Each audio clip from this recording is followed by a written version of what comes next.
From Christina harrowing opening attack to the shocking beach chaos, we break down why these mechanical shock scenes still hold up today. Relive the tension, the music, and the iconic moment. Quinn and Hooper goes toe to toe with the Great White. And so let's go ahead and get into this clip and video. And afterwards, I will come back and give you my commentary. The story of Jaws is a masterclass in suspense, following the terror that grips Amity Islands when a massive great white shark begins hunting its summer tourists. While the film is fictional, it was inspired by chilling real-life events. The plot: terror on Amity Island. The movie follows three distinct phases of the shark reign of terror. The unseen predator. The story begins with the nightlight disappearance of Chrissy Watkins. When her remains wash ashore, Police Chief Martin Bodie wants to close the beaches, but Mayor Larry Vaughn refuses, fearing the loss of tourism revenue. De-escalation. After the shark kills young Alex Kinder in front of a crowded beach, the town offers a boundary. Marine biologist Matt Hooper arrives to confirm the killer is a massive great white and eating machine. Despite their warnings, a third attack occurs on the 4th of July, of all days, when the beach is full with tourism, finally forcing the mayor to hire professional shark hunter Quinn. And so the final hunt, Bodie, Hopper, and Quinn set out on Quinn's boat. The mission turns into a battle of wills as the shark systematically dismantles the boat. After Quentin is devoured and Hopper is forced to hide on the ocean shore, Bodie faces the beast all alone, ultimately destroying it by shooting a pressurized air tank lodge in its mouth. The real-life inspiration. Author Peter eventually based his novel on several historic sources that are often scarier than the movie. The 1916 Jersey Shore attacks in July 1916. A series of sharks attack killed 4 people in New Jersey.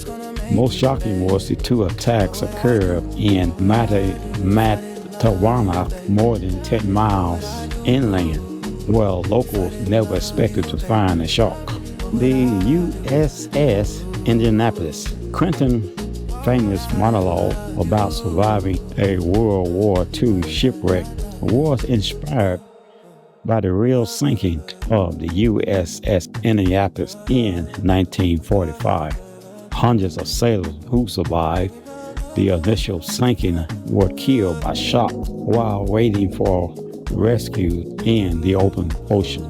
Frank Medulla's, the character Quinn, was partially inspired by Frank Medulla's, a legendary Mongolian shark who caught a record-breaking 4,500 pounds great white in 1964. The busted shark secret. One of the most famous parts of the Jaws story is what happened behind the scene. The mechanical shark, nicknamed Bruce. And I know it's not the same one as Bruce Almighty. That's a different Bruce. Bruce consistently malfunctioned in the salt waters. This forced director Steven Spielberg to hide the shark for most of the movie, using John Williams' iconic two-tone steamed and floating yellow barrels to represent its presence. When it wasn't present, it wasn't even there. It's just fear of the illusion of so it got you all food. Yellow barrels represented its presence, a creative clout that many believe made the movie far more terrifying. This script combines the sentiment tension of Jaws with the terrifying true event of 1916 and the real-life monster man who inspired Quinn. Video script Jaws versus the movie, or Jaws - the movie versus the true story. You're going to need a bigger boat. We all know that line. The music and the mechanical shark named Bruce. But what if I told you the real-life story behind Jaws is actually scarier than the movie? Today we break down the best attacks in Spielberg's masterpiece and the bone-chilling history that inspired them. Part 1. The 1916 Jersey Shore Terror. Jaws isn't a movie, or Jaws isn't just a movie. It's an echo of the 1916 Jersey Shore shark attacks. Before this, Americans didn't even believe sharks would attack humans and temperated waters. First victim, July the 1st, 1916, Charles Vincent was killed in knee-deep water in Beach Haven. Witnesses thought he was playing with a dog until they saw the blood in the water. Again, his name is Charles Vincent, Vincent, for those of you who like to look up things like this. The inland attack, the most terrifying parallel to this movie, happens in Mawadi Creek, Mawadan Creek. Like the Palm attack and Jaws, a shark traveled 11 miles inland and to the freshwater creek, killing an 11-year-old Lester Stillwell, and the man who tried to save him, Stanley Fisher. This monster caught days later. A 7-foot great white was caught nearby with 15 pounds of human remains in his stomach. While scientists today suspect a bull shark was responsible for this creek attack, the image of a rogue man-eater became the blueprint for Peter Benchley's novel, and that's Peter Benchley, Benchley. Part 2. The real Captain Quinn. This grizzly shark hunter, Quinn, wasn't just a character. It was largely based in Frank Mudus, M-U-N-D-U-S, a legendary fisherman from Multiclub. The Monster Man was famous for monster fishing and once harpooned a 4,500-pound great white in 1964. The barrels. In the movie, Quentin uses yellow barrels to tie the shark. This was a real technique used to keep massive sharks from diving too deep. The monologue. Quentin's chilling story about the USS Indianapolis is based on the real-life 1945 disaster where hundreds of sailors were lost to sharks after their ship sank in the Pacific. Part 3. The movie's best attack. The movie's genius actually came from a malfunctioning mechanical shark. Because Bruce kept breaking in still waters, and Bruce was the fish of the shark, mechanical shark, and they kept breaking in still water when they got ready to use it. Spielberg had to use the cameras as the shark POV, letting our imagination do the work.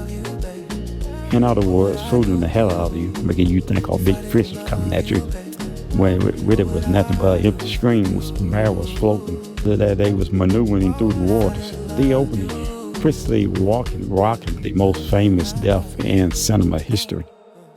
Spielberg used a cable to jerk the actress back and forth creating a versatile scene of an invisible predator.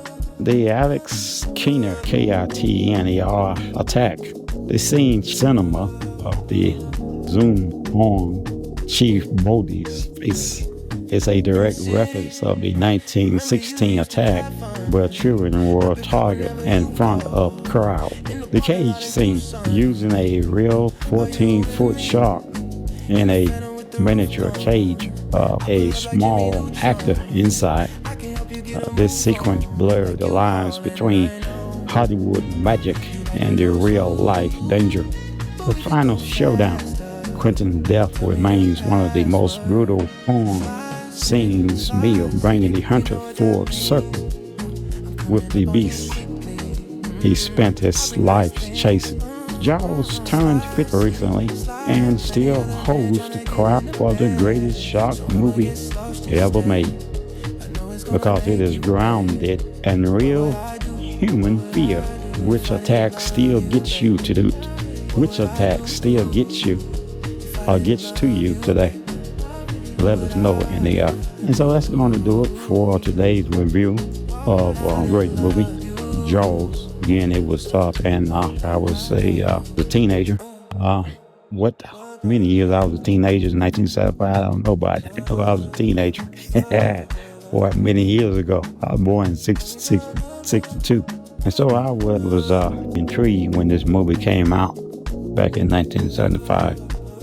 I remember seeing the trailer, the particular movie that was coming out about Jaws, and how some of the music, seeing the big fish, the Jaws, come across the screen. Little did I know that he was a mechanical shark, even though at times they used a real one. But most of the time, Bruce was a mechanical that often meant, and so they couldn't get it to work half of the time. And so you would only see barrels rolling through the waters. I think that the big fish is put in those barrels. Well, that was actually, if you will, if you ask me, a Hollywood trickery. It's simply because Bruce worked for the time. But it's a great movie to go and see. Still holds true today. The suspense of Jaws. I do believe we have, I think two, maybe three of this movie. So if you haven't seen it yet, you must have been riding up on a rock or something. For those of you that haven't seen it, it's a good movie to see and add to your movie library. Every now and then I like to download a copy of it and review it again and again and again. Can't go wrong by reviewing it. It's in these movies that so Steven Spielberg is a masterpiece director. Guy has produced movies, many films, too many to name. It's just one of these masterpieces that he has created. You have to wonder what goes through an individual mindset to create such a movie as this. It has to be on the genius level. Well, like I said, he has created many of great films. And so that's going to do it for today's of Jaws. Again, this is Insiders, and I'm your host, John Chaff. And if you would, we'd like to ask you to support the channel. It's about liking, sharing, and subscribing. And don't forget to hit that notification bell so that you will know when we are doing a upload. Again, we thank you for watching, and we'll see you in the next episode.